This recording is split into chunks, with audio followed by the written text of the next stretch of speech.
Жолдошум өтө ынжык bir adam. Өтө эле ынжык. Али карасам идиш аякта, али карасам дагы bir нерсе таап ынжыктап аткан болот. Андан көрө мени bir чапса жакшы, ынжып кемпирлер айта турган bir башкача сөздөр менен кечкери эзиле бергенден көрө, алдап, күлүп, тамашалап, эптеп басылтайын дейм. Анда да басылбаса анан сабырым бүтө урушуп кетебиз. Ушул жөнүндө сүйлөп бериңизчи суранам.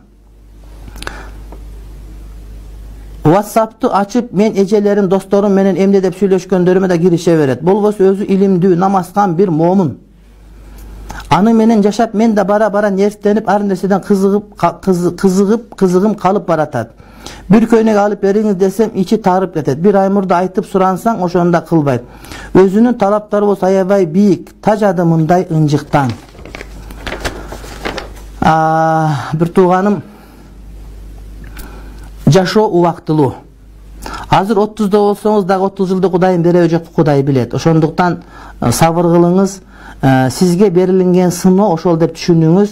Ошол сыноого татыктуу жооп берүүгө аракет кылып, өзүңүздү ибадат менен, намаз менен аластырууга аракет кылыңыз. Биздин бардыгыбыздын башыбызда сөзсүз түрдө кыйынчылыктар бар. Ошол кыйынчылыктарга чыдабай койбош керек. Кудайым сизге ушундай сыноо бериптир. Башка бирөөнүн эки бутун алып койгон, башка бирөөнүн эки колу жок, башка бирөөнүн көзү жок, урматтуу bir тууганым.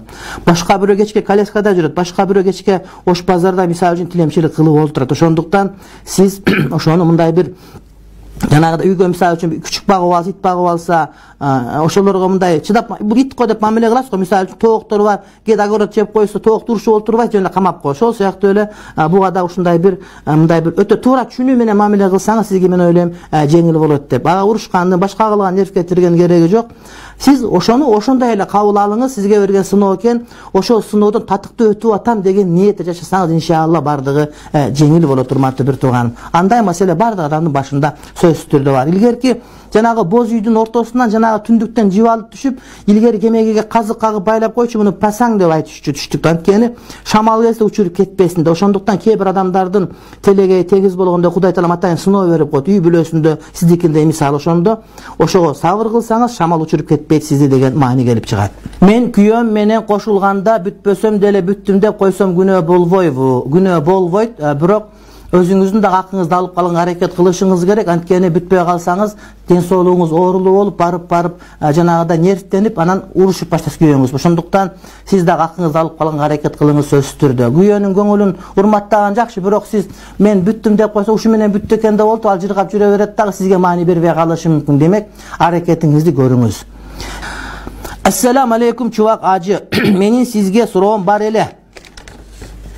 Акыл насаатыңызга муктажбыз. Жолдошум экөөбүздүн турмуш курганыбызга 10 жыл болду. Аллага шүгүр 3 уулум бар. Күйөөмдүн жыныстык катнашта көйгөй бар. Биздин кошулбай калганыбызга көп болду. Жолдошумдун төшөктө болгон каалоосу 10 күндө bir жолу эле болот. Ошондо да жыныстык мүчөсү турбай жатат, турбай эле спермасы түшүп калат дейт. Аракет кылат, болбойт, врачтарга да кайрылдык, пайда бербеди. Менин жашым 30 жашта. Балдарым үчүн сабыр кылып жатам. Бирок ден соолугум да азыр жакшы эмес. Ачык айкын жазган суроом үчүн кечирим сураймын. Эмне кылсам болот дейт.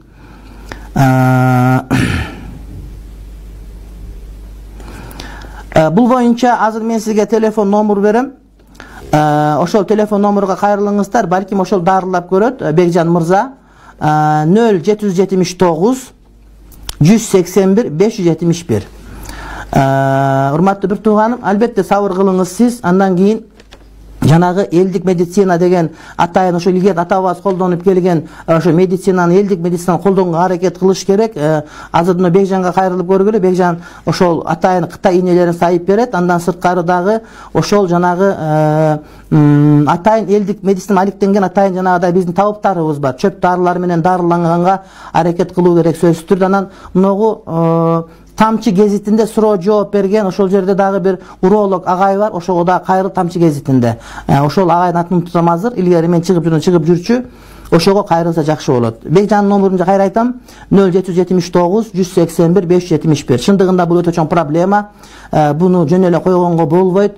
Ошол күйөөңүзгө мындай bir тамак аш күчтүү бергенге аракет кылыңыз. Жана эркектин ошо кудуретинин күчтүү болуусу, урматтуу bir тууганым, анын спорт менен көп машыккандыгында эмес. Кээ бир адамдар өтө жанагыдай bir фитнес клубка барып мүчөлөрүн келиштирген менен булар жыныс тараптан